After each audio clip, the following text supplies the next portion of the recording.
Interview is someone who's very musically inclined. Her new EP is out now. I'm talking about Lynne Aswani. Hi. Karibu. Asante. Let's talk about your music career. You started officially in 2016. Yes. You joined a band. Yeah. Yeah. Let's talk about Ziki. Why didn't it work out? Why do you think so? I guess we didn't have like a proper structure for the long term. So it was something that we sort of did just to keep us busy after high school. Yeah. You were 6 guys, yeah? Yeah. Are you still in touch? Yeah, we're still in touch. Yeah. Any collabos within the EP? No. For the next album? No, maybe for the next album. Let me ask you this. Yeah. What did they say? Did you share with them the music? Yeah. What did they say? Because, you know, I think you're someone totally different from 2016 and now in 2022. So did they acknowledge the growth? Yeah, they're so excited. They're happy about the lyricism in the project and just the diversity when it comes to the genres. Yeah. Okay, now take me back to when you first fell in love with music. So I fell in love with music when I was 4 years old. So I come from a background where my mom is a singer and my dad is a poet. So it probably was inborn, but I discovered it at that tender age, and I was, you know, trying to nurture it in school, in church. And who was encouraging you more, mom or dad? Both. Both, yeah. And did you, poetry. Yeah. So are you more of a lyricist? Would you call yourself a lyricist? Did they try both on you? To some extent, I'd say I'm a lyricist. Yeah, because I think I write, like my writing depicts some sort of weight. Yeah. Because when I was listening to the EP, there's a song, Sita Chezwa. Yeah. There's a way you wrote it that really, you know, connected. Yeah. First of all, let's talk about that song specifically, because I feel like, you know, a lot of people are going to connect with that song, especially the young people. Yeah. So what was going through your mind when you were writing that song? So actually wrote it in 2020 when COVID had just, you know, come to Kenya, and in uni we had, you know, closed schools, people went back to their homes. So it was that period where relationships were suffering. And situationships. So there's a lot of character development with the whole long distance happening between people. So I was just trying to communicate the challenges that people were facing and just affirming that, hey, me, I will never ever go through character development. Yeah. Let me tell you, COVID, by the way, especially with these online relationships, how VP. Yeah. Okay, now in 2019, was it, when you went to Saudi Academy? Yes. Tell me about that experience. You've been in love with music since you were 4 years old. Yeah.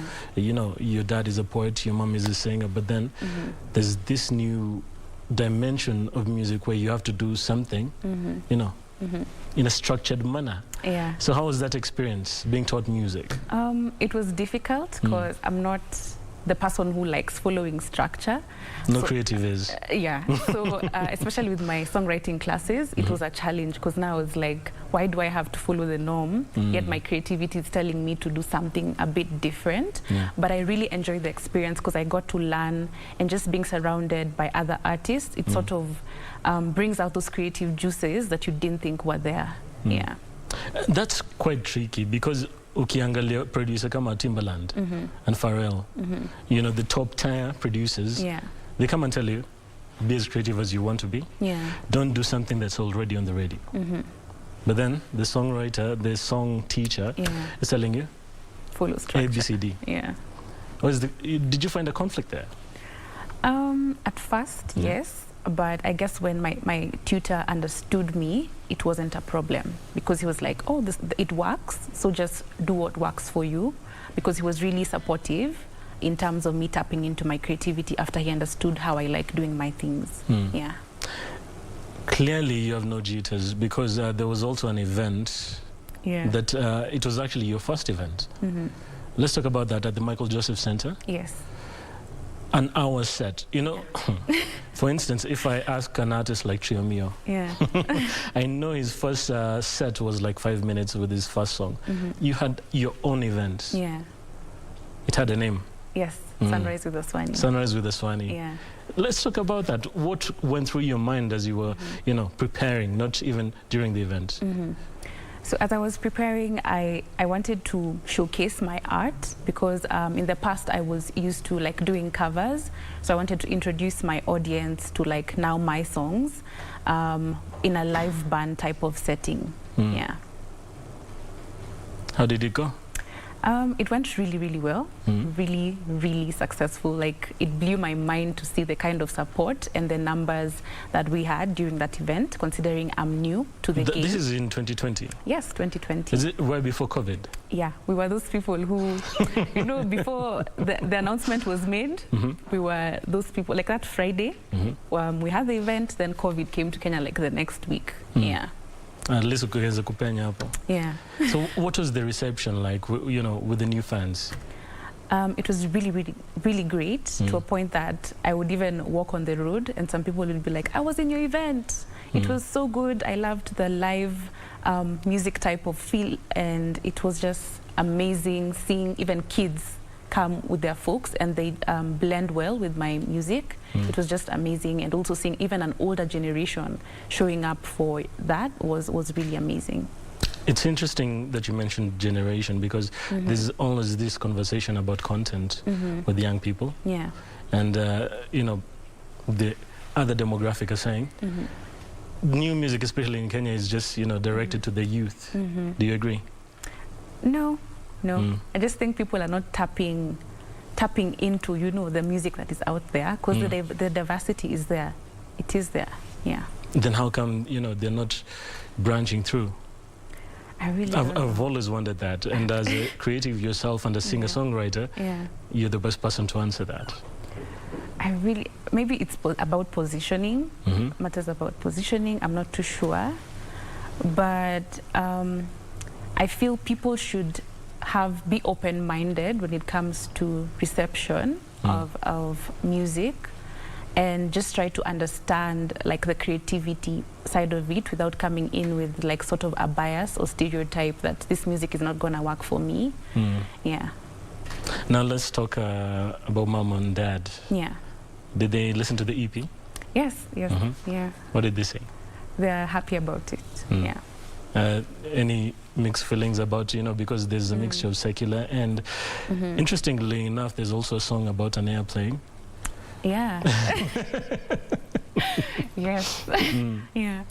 Let's talk about that song about an airplane, because the way you structured it, it's really creative. At first listen, you might think you're talking about a significant other. Yeah. But it's actually an airplane. Yeah. So what's with the airplanes, and why did you have to? So I was those kids who were nerds.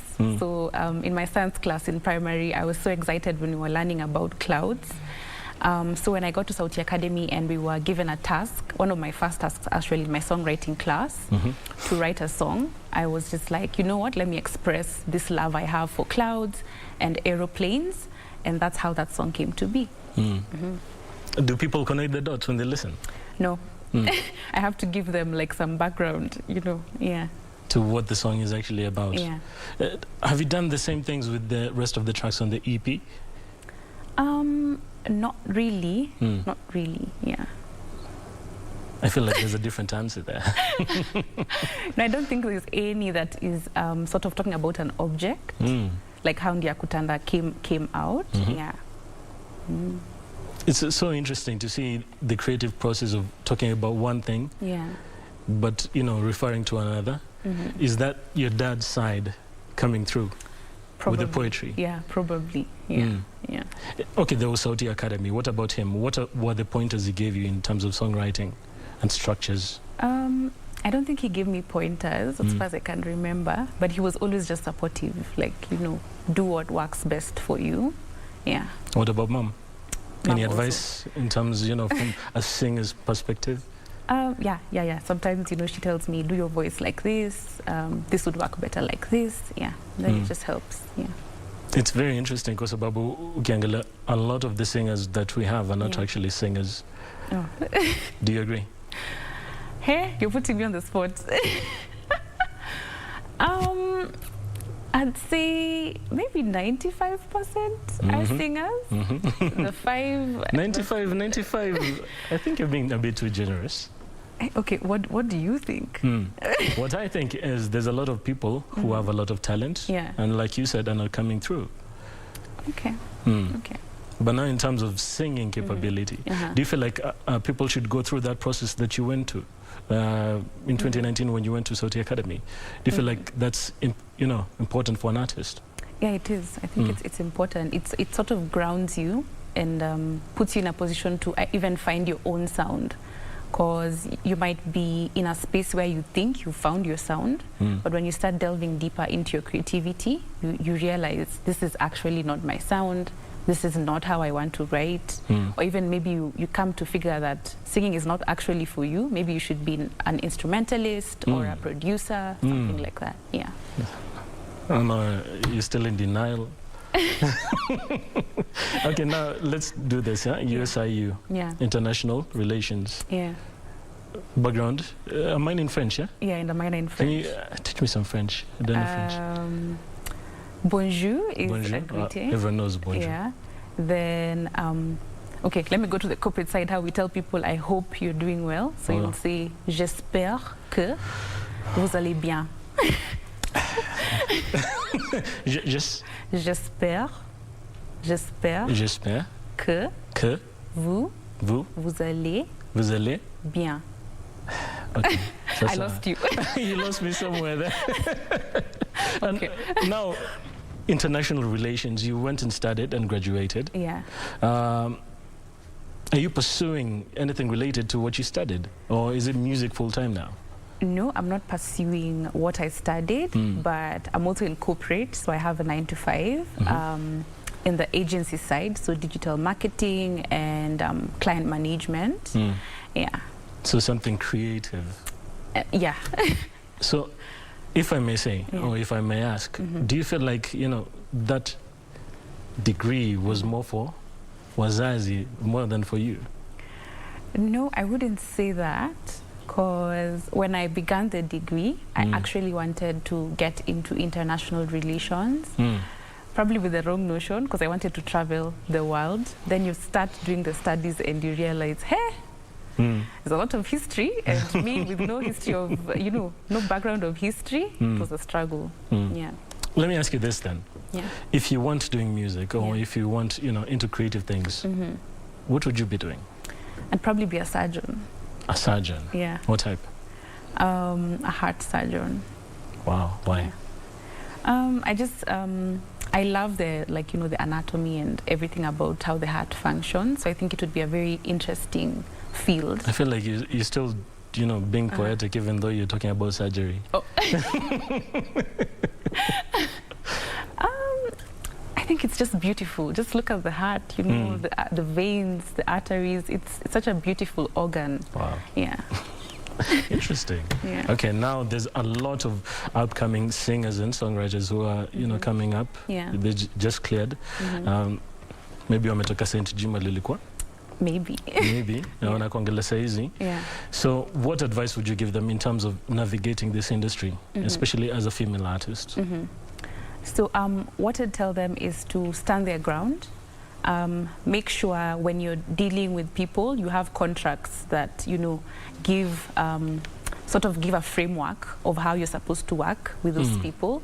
It just helps to regulate hiccups that might come up, but also tap into your creativity. Don't let people to influence you to a point that you're moving away from what exactly that music or that songwriting means to you. Yeah. Now, in terms of the hiccups that you just mentioned, what are the challenges that you've faced since 2016? Yeah. So there are financial struggles because I'm an independent artist, so I fund practically everything, and then I'm a one-man team in terms of organizing everything around my music. So if there's an event, I'm the one to coordinate the band, the transport, the public PR, the marketing. So it's quite a stretch. And then another challenge I've also faced is when I started out, I sort of didn't have written down agreements. So there was always some conflict sometimes with people I'm working with when it comes to payments or sort of structures around timelines. Yeah. And there's also been a conversation that has been, within the music industry, especially with the female artists within the industry. People trying to take advantage of them. Have you ever been, you know, let's get serious for a moment, because I feel like this is something that needs to be addressed, especially with new artists. Have you ever been in certain situations like you know, like those? Luckily, I haven't. I haven't been in such situations, but I guess with just the whole issue about female artists sort of having a struggle. So during my first days dealing with producers, I had to go with, let's say, a friend just to feel safe. Yeah, just in case. Yeah. But do you feel like more conversations need to be there with concern to this? Yeah, just I think just women face a lot of challenges, not only in the music industry, just even in every field, or even in just in the world. There are a lot of struggles, femicide, rape, and all that. So I think we really need to go deep down into the roots to finding a solution on how we can change our mindsets in regards to that entitlement that maybe this other sex has in terms of the women. I wouldn't say it's the whole sex in general. Okay. Okay. I would say it's just, you know, a few individuals here and there that you know, are creating a bad reputation in terms of, you know, helping women within the industry to grow. Okay. Maybe where I'm coming from is also from a background where probably you'd see a woman getting harassed, then you also keep quiet. You know, you're still Have you ever been in such a situation where you observed or witnessed such a thing? Yeah, not in the industry, but just even, let's say, in school or something. I've seen that, and it's hard for me to approach because, of course, physical strength with a man, I can't, you know, we can't compare. And then you'd probably see just men watching this harassment happening, and they're not doing anything, you get? So that's why people sort of see they put together like the whole pool, the one who's perpetrating and the one who's watching. Wow. Interesting. There's a lot of policing that needs to happen with regard to, you know, brother to brother, sister to sister. So I do agree with you there. Hopefully, you know, something can be done. And these conversations need to happen. Yeah, I agree. So what's next for Lynne Aswani? I guess I just want to do more collaborations. There's actually a conversation that I was having earlier on. We want to see a Lynne Aswani video. So when are we having a Lynne Aswani video? We have the EP, we are enjoying the music, you know. Already have a favorite track. Actually 2. Okay. Which ones are those? City Chezwa. Okay. Yeah, and the other one about the airplane. Okay. Yeah. So for music videos, I can't give us a timeline, but when the finances come together, there's definitely gonna be music videos. Well, let me ask you this before we conclude. Yeah. It is challenging, of course, for an independent artist, no matter your country, you know, coming up with funds by yourself, studio time, promoting, you know, and the PR, and of course the videos. Would you be interested in getting signed with all the conversations that we're hearing with people saying, I wish I never did? No, I wouldn't go to a label. Just for my peace of mind and for autonomy when it comes to my art, I wouldn't go that route. Now, in terms of success as a musician, what do you think is the best way to navigate it? So, as an independent artist? So I think the best way to navigate it is being patient, and as you're starting out, I know the numbers speak, yes, but you should probably lean more towards the impact of the music before concentrating so much on the numbers, because it can really pull you down and demotivate you. And then just standing your ground and building a community that resonates with your type of music. Because now with building that community, you'll find that through peer-to-peer relationships from that community, you get to tap into other audiences.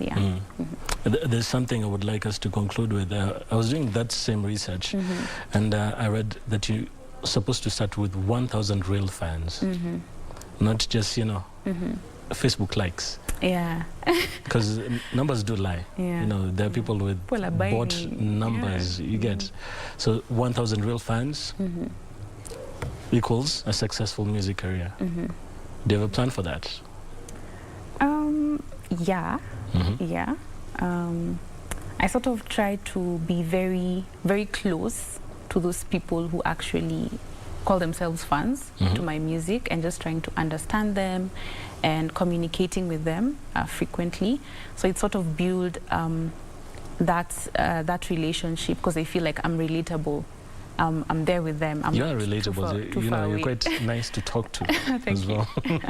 Yeah. So that sort of helps me to tap into people's hearts, and they in turn just become fans or bring someone else as a fan. And I want to help you out with that. We want to help you out with that here at Good Morning Kenya. Let us know. Where can we find you on social media? So you can find me on Instagram as Lynne Aswani, on YouTube as Lynne Aswani, and on Twitter as Aswani Vugutsa. Vugutsa. Yeah, Vugutsa. I was having some difficulty pronouncing that name, Vugutsa. Vugutsa, yes. Awesome. Yeah. Thank you so much for coming through to Good Morning Kenya. Thank you for having me. French imekata, but tutapatana nyuma ya tent. Tutapatana nyuma ya tent tuongee kando nipatie some notes. Okay. Yeah. That was Lynne Aswani. Be sure to go and follow her on all her social media platforms. Her EP is out right now. Support, support, support. We'll be back after this.